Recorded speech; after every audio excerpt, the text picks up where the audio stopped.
What's up, guys? It's Eric. Welcome to the video. I am sitting here, just got off the phone with my mom actually, but she's out in Arizona, and I'm sitting here, sitting by the fire here.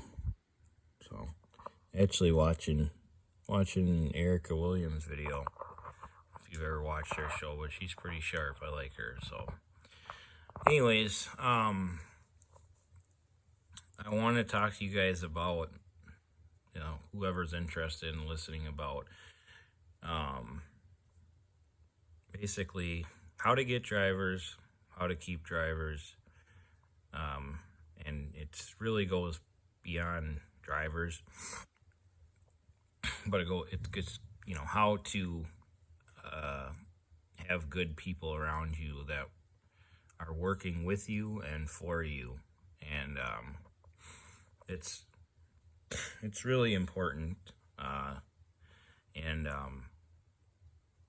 don't know, I feel like it's a huge issue. I hear a lot about driver turnover and blah blah blah. So I wanted to just kind of talk on it a little bit. So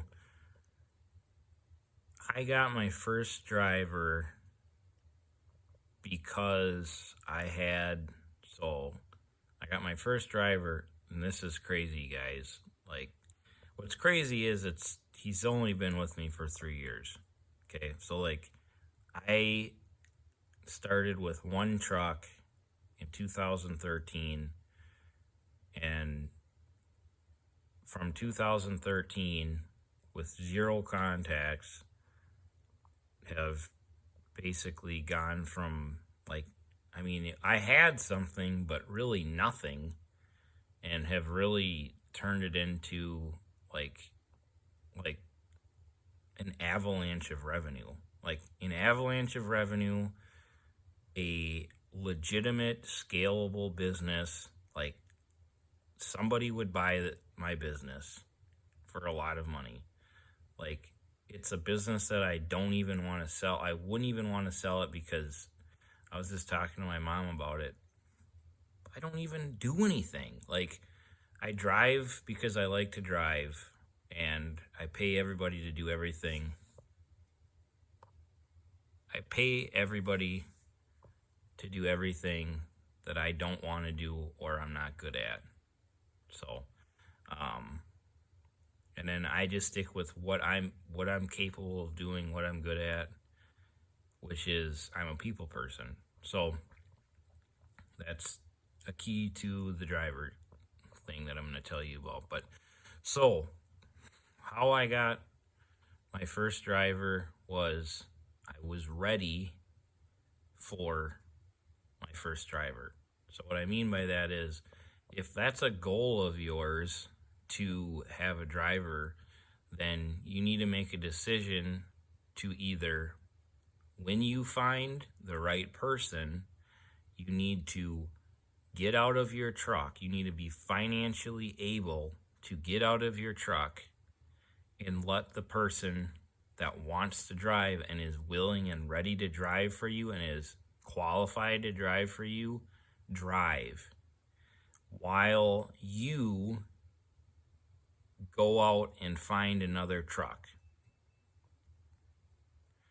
or lease a truck, or maybe you get one driver and then you don't need to drive. I don't know if that's where it is. So the first, I guess, thing I would say is you just have to be ready regardless of how you did it. Now with me, what I did was, with my first driver, was I have my green Freightliner, my 05 gangster wagon or mobile, the what is it, the Century up in here, and that was my very solid truck. I always, like, I wasn't excited about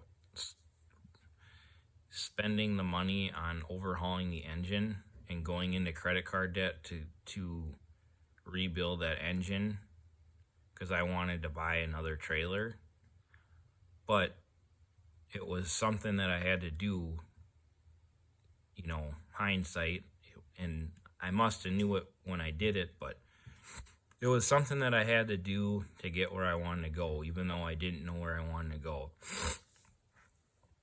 So, and I don't know if that makes any sense or if I even understand what I'm saying, but basically it wasn't sexy. Like if I was gonna go on YouTube and I was gonna say like, yeah, I just bought another trailer, like that's exciting, like I'm generating more revenue and this and that. But I didn't go out and buy another trailer. I went out and it was a stretch, but I made the one truck that I had as reliable as I possibly could make it, so that it could make me money and it wouldn't break down when I needed it the most. So I did it in the off season, because when I had done that, I couldn't afford to be down, and I hadn't met Adam yet, which Adam would have said just go lease a truck, and I didn't have that thought process yet. So what I did was I didn't understand it. I just knew I needed to, because if I would have broke down in the middle of the summertime, the one direct client that I had would be like, might have been like, you know what, we can't be messing around with you anymore, Eric, because you only have one truck and you're broke down and you put us in a really bad position. So we're going to just go with, the big boys that have 30, 40, 70 trucks and can give us as many trucks as they want. So, as we want. So I spent the money on the money that I didn't even have. I had some of it, but I didn't have enough. I didn't have enough to get through the winter when work slowed down and fix my truck without going into credit card debt. So like I've said this in other videos, but the first like 5 or 6 or 7 years, I always was in credit card debt to get my season off the ground, because I didn't make enough money in the winter to pay my bills, which is like it's common. If I would have like transitioned into doing like over the road trucking or something like that, then I would have been fine. But I had made a deal with my wife that if I do this trucking thing, I'm not going over the road no matter what. So that meant having some debt to satisfy both of what we both wanted out of the deal. So anyways, that's kind of a little bit of a randomness, but hopefully that was good for you guys. So that was the first thing. I had a truck that could actually be reliable and not just piss somebody off to drive. It was fairly comfortable and it was reliable, and an employee could actually make money with it. Then what I did was I went out and bought the purple T800, and at that point I can't remember now exactly, but I know like timing, it was not a good time for me to buy it because I had an owner operator. So I did have 2 trailers before I had 2 trucks, because at one time that's what I wanted to do, was just have owner operators, because I had employees with the trucking, not with the trucking, but the lawn business, and it was not good. I mean, like, it was fine, but I just thought owner operators would be better. They're more aligned with like me. I can relate with them because they own things. They have more motivation than the employees did that were in the lawn care business. But what I ended up finding out was a lot of the owner operators are not flexible, and they're not team players because they're about the money, and they don't care about me building my business, and they don't, they don't care that some things pay better than others. They just always want the good paying freight. And I'm generalizing, and I actually have some owner operators right now that aren't like that, but at the time, the one guy that I had, who I'm not bitching about because he is a true friend and down for whatever, because I had all these people that did not want to pull for me, and they're my friends, but the money, like they didn't trust that I was going to deliver on what I said. So this guy took a huge risk with me, and I was 30 days out on pay as an owner operator. So he had to rock with me for 30 days before he got paid to be able to trust me to be able to do that. So, and he was, anyways, so rightfully so, I do get what he's saying, and it is what it is, but I just came to find out that owner operators weren't the end all be all. And now how I run my business is, if you're a good person and it makes sense, I'll grow however it is. If you're an owner operator, if you're a fleet owner and you want to put a truck on with me, if you're an owner operator and you want to put a truck on with me, if you're a driver and you just want to drive for me, great. I don't care. I'll cash the check however I get it, basically, right? So anyways, I bought the truck and I didn't have a driver. The main thing I can say right off the bat, if you're trying to get from 1 to 2 trucks and become a fleet owner, is you got to have your finances in a situation where you're ready for the driver to come and you can afford to have the truck sit. But what ended up happening with me is I bought the truck and I didn't really know if I was going to have a driver, but I have the type of mindset where it's like, what am I doing? I have this truck just sitting here. Let's get somebody in it. So I probably put an ad on Craigslist, because that's how we used to hire people in the lawn business. And this was before Facebook ads. And I don't know if Indeed was out, but it wasn't like a big thing. So just so you know, now if I'm going to hire someone, I'll still do the the Craigslist, which is like almost not even worth it, but I'll do it. And then I'll also do Indeed, and then I'll do Facebook. I'll run an ad on Facebook.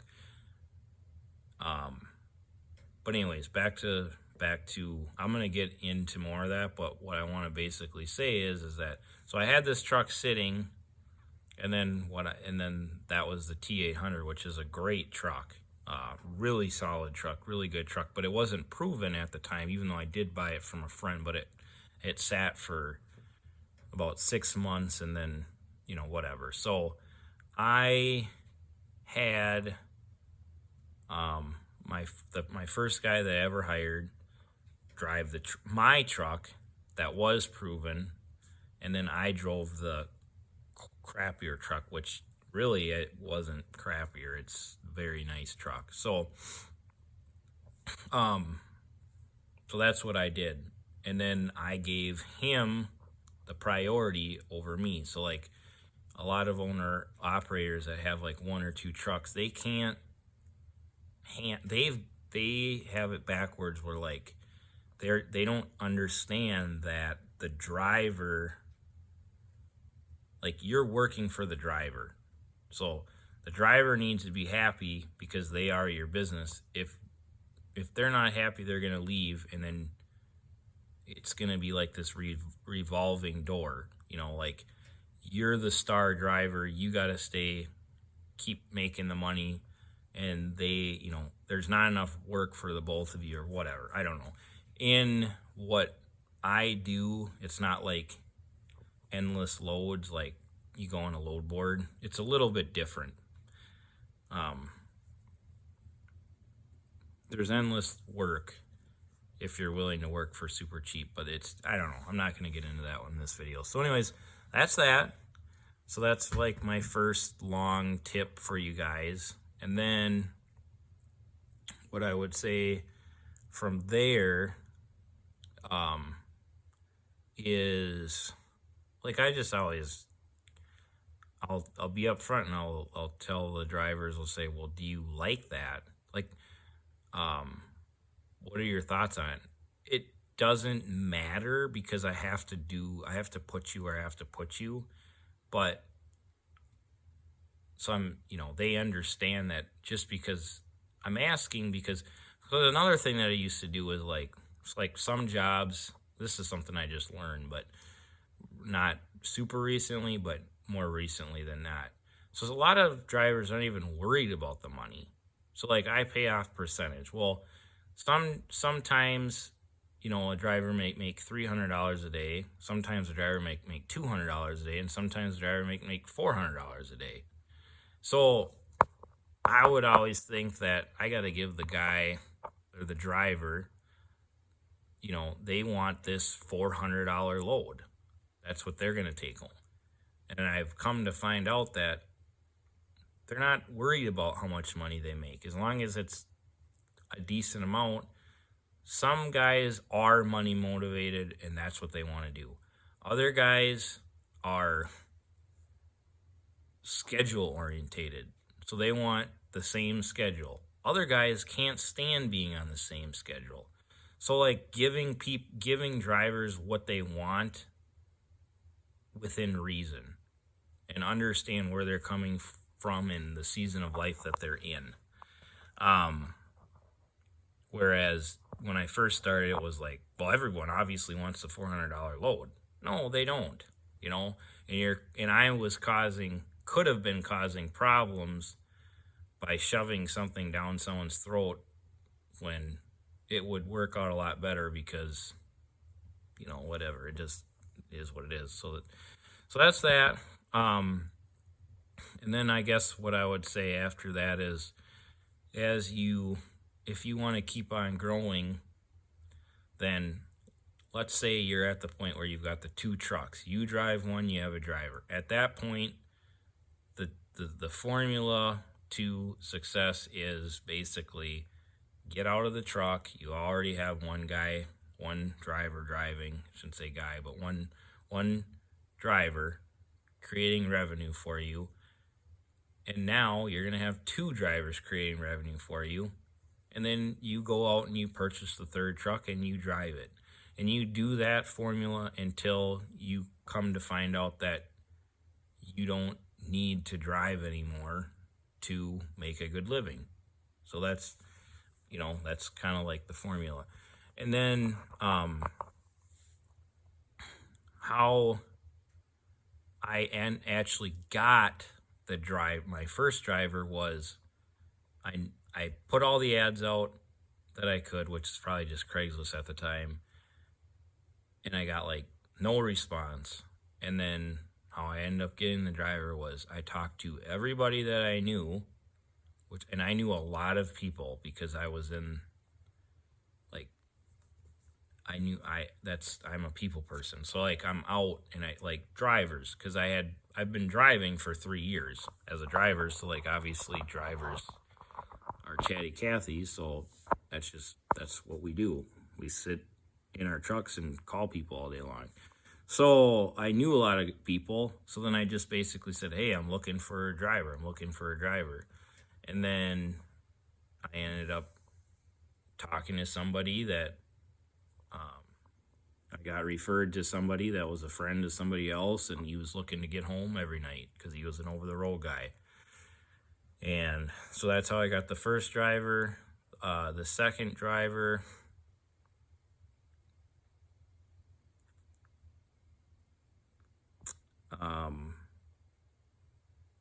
let's see here. It's all word of mouth except for one of my drivers. I've only hired one guy that was not word of mouth. And what's crazy is for me, and I've said this in other videos, I'm getting to the point where I don't even try to hire people anymore. And like it's I have people that actually just want to work for me. So, how do you get to that point and how do you keep drivers? I guess the way you keep them is you talk to them. You don't make it seem like they're a pain in the butt to talk to. You respect them. I think they like seeing me out working alongside them. When I worked for a brokerage, I worked for a broker, a dirt work broker, um, in the Twin Cities, who's like massive. I guess I'm just gonna tell you who it was. It was Shaw Trucking. So they had the contract to demo or to do all of the trucking, to haul where the Vikings used to play away. They have a new stadium here that's a few years old, and it was a winter project. And I think the reason they did it in the winter was so that there was enough trucks to do it. So it was a massive project. But just put it this way, it was a 24/7 operation, and Shaw had 90% of the trucking. And I heard rumor, which I have no clue what they are getting paid, but I heard that Shaw was billing like $180 an hour per truck. And they had close to 100 trucks hauling at night. And then they had, less trucks hauling in the day, but they had trucks hauling in the day as well. So we're talking like balling here, these guys. And they were paying us under $100 an hour, which what I will say is that who knows what they're really making, because that's way more than what the going rate is. Where they, like if I went to herd those rumors, I would say they were making $115 an hour, which is still $20 an hour off of each truck, which is phenomenal. So who knows what it was. But anyways, the whole point is that one night I was working nights, and I had drove over a frost heave. I straddled it with the trailer and I took out the brake canister. So I had to go back to the shop. And then what I ended up doing was they just told me to hook up to a different trailer. So I couldn't get the couplers unhooked. And when I was there, the guy that owns Shaw, his name's Donnie Shaw, him and his wife and one of his mechanics were out snowmobiling. It was a Sunday night. I was out frickin' trucking for them. And they were out snowmobiling, which is fine. The point is that he came over and he frickin' got the coupler unhooked that I couldn't get unhooked. That's badass. As a company owner of a trucking company that probably does $50 to $100 million a year, and I'm not exaggerating. I'm just going off of my measly little trucking company and what I do. I don't even know what they do. It's just crazy. And then what they're all into, like that you don't know everything that I do, and I don't know everything that Shaw does, So anyways, I really respected him. I always did, but from that point on, it was like, man, this guy's gangster. He got out and like helped me do this. Like he knows what he's doing. Like he's not just someone that's doing this as an investment. He actually knows what he's doing. So I think that the people that work for me respect that about me as well. And, like that about me, even though I don't truck every day. And then also I know what they go through. Like I understand that, and I have, I've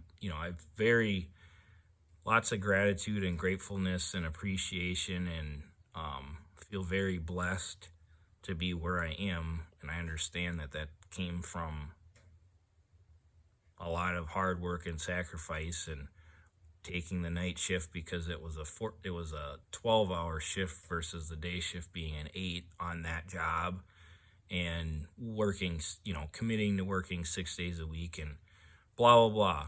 Like, obviously it was me, but at the same time it's also the people that are out there doing what I used to do all the time. So I guess I get that, and I just understand that. I don't know. I am an FNG, which we call that as a frickin' nice guy. I just, I put up with stuff. I'm always, if somebody wants off with me, I say okay, and then I figure it out because I have so many people that I can call in and help me, that I don't have to rely on my drivers. I have other companies. Like, I learned this from when I hauled cars. At one point, they were paying me 125% of the load to cover something. And the weird thing about trucking is people would rather get paid more for a short while and piss off their direct client to make an extra $5 an hour.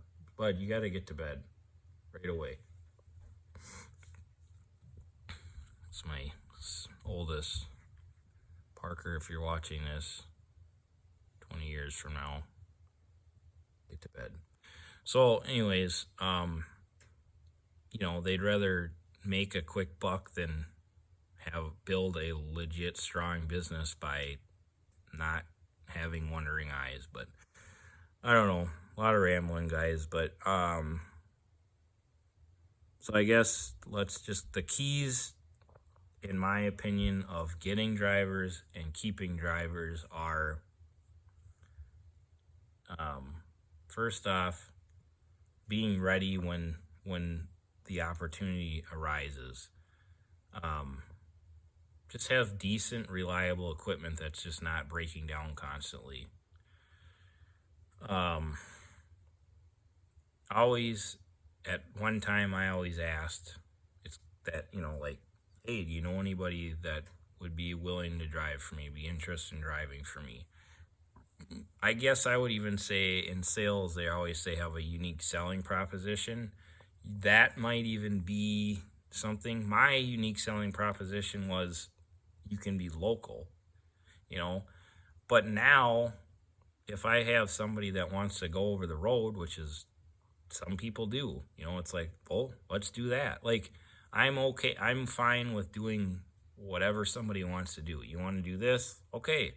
I'm going to make money. It's always a win. I'm going to make money. They're going to do what they want, and they're going to make money. And let's just do it. Like, so, and then now I think there's a point where things turn. Like, there's like a shift or like a tipping point where there's enough people that are asking or see me around, see the trucks around, and then like the drivers, obviously drivers are talking, and I feel like most of the drivers that work for me actually like working for me, so that actually helps when like another driver is frustrated at a different company and they're like, well, call Eric, And the reason I'm doing this video is because I've seen some trucking videos where they talk about there's such a high turnover, and I really do not have a high turnover. And I'll give you one more, just for watching for 29 minutes, I'll give you another really good tip. Let's say you had 3 people apply for a job. First off, if you have like a really bad feeling about them, like, probably just don't do it. Like, I don't know why, but it's just, whatever. So there's that. And then, that's not the tip though. The tip is, let's say there's 3 people. Go with the one that's been at the job the longest, that has the best been at the same job for the longest. Or like if they have a history of driving for, let's say, 10 years, were they at 5 companies in 10 years, or were they at 2 companies in 10 years? And then that'll that paints a big picture. Okay. So there's that. And then if you are like me and you are actually out in the industry and in the field, and like we're just starting our mechanic shop, like the mechanic shop, the guy I've known him for years. So I know what to expect with him. Now can there be surprises? Yes, there can be surprises. Can somebody not have the integrity that you had no idea? Yes. All that kind of stuff can happen. But the main thing is that if you're out and about and that's how I can hire good people, because I see them work. I'm watching them. So it's not like I'm just, like I actually see their work ethic. So I am not just so that's an advantage for me as an operator. Like I like to get out and do stuff, so that helps me out. And then another thing that helps me keep drivers as well is most drivers will at some point, this isn't even true really. It's not really true, but one thing that I would say is that some people I will get as a driver, and they will tell me that they want to one day become an owner-operator, and they like being a company driver for me because they know that I have owner-operators, so I wouldn't have a problem with that. So it's like their next move is becoming an owner-operator for me. So they feel like there's room to grow. I think, maybe. I don't know. But all I know is that I haven't had huge issues with drivers. And I don't know why, so many people have so many issues with them. I don't really want to find out. But I don't know. I've had issues with drivers. Let me just tell you, I've had somebody work for me in the past, and I did not fire them because this is really bad. I'm telling you this story because I don't want to come across as arrogant and that I know it all and that I'm just the best, because I'm not.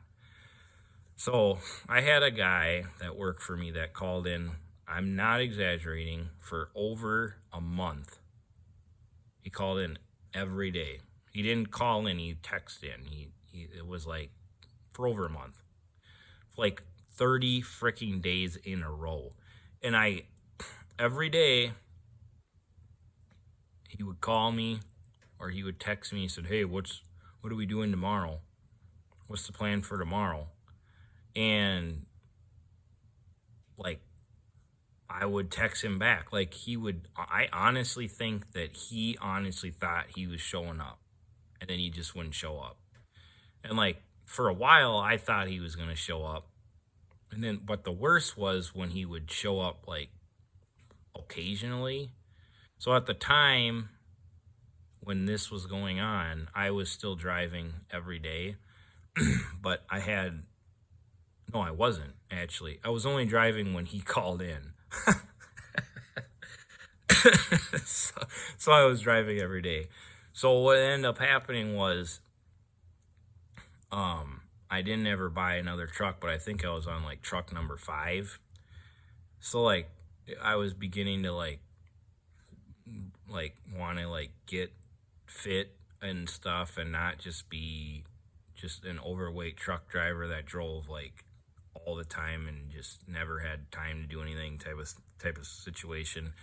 So I would go to the gym, and it'd be I'd always go early in the morning because the gravel pit's open at 6, and the gym we'd work out from 5 to 6. So then what would end up happening was I would just wait for him to text me at like 5 in the morning, and I was already up, so I was ready to go. And then I'd work out, and then he'd be like, come up with some excuse, and then he'd be like, like some crazy. It was always something else different. That's what was even more crazy. But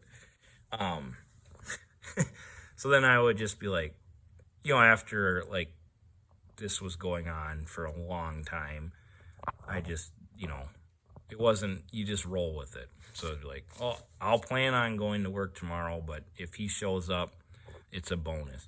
The crazy thing about him was he's one of the most talented drivers that I've ever had. Like, unbelievable driver. Just like end dumping, like it's not like super complicated, but I mean, if you've pulled a truck for, it doesn't matter if you've pulled for 20 years, there's still a learning process in driving an end dump and dumping it and doing it safely. I drove with him for like 1 day, and I was like, you got this. I'm not going to ride with you again. Like, I'm not nervous about you at all. So he was, he's just talented. So what was nice was when he did show up, then I had a day to, do other stuff. So that's why I put up with it. I just jump on the truck and drive. What ended up happening was then eventually he just stopped calling because I didn't ever fire him. And then I wrote him up. I can't remember. It was weird, but that was a couple years ago. I've grown since then, and I would just not deal with it anymore at a point where I don't need to, but just don't normally have issues like that. He actually called me a year later, asked for his job back, wanted to work for me again, explained to me what was going on in his life, and wanted to show me that that wasn't him. And then a month in, started doing the same thing again. so, and it's sad. Like, it's like I don't want you guys to get the wrong idea. Like, something's bad. Something's not good there. And I guess all I can say is no judgment, but it just doesn't, it's not going to work. I can't deal with it, even though obviously, whatever. I don't take it personal. It is what it is. Just move on. I'm going to go, guys. See ya.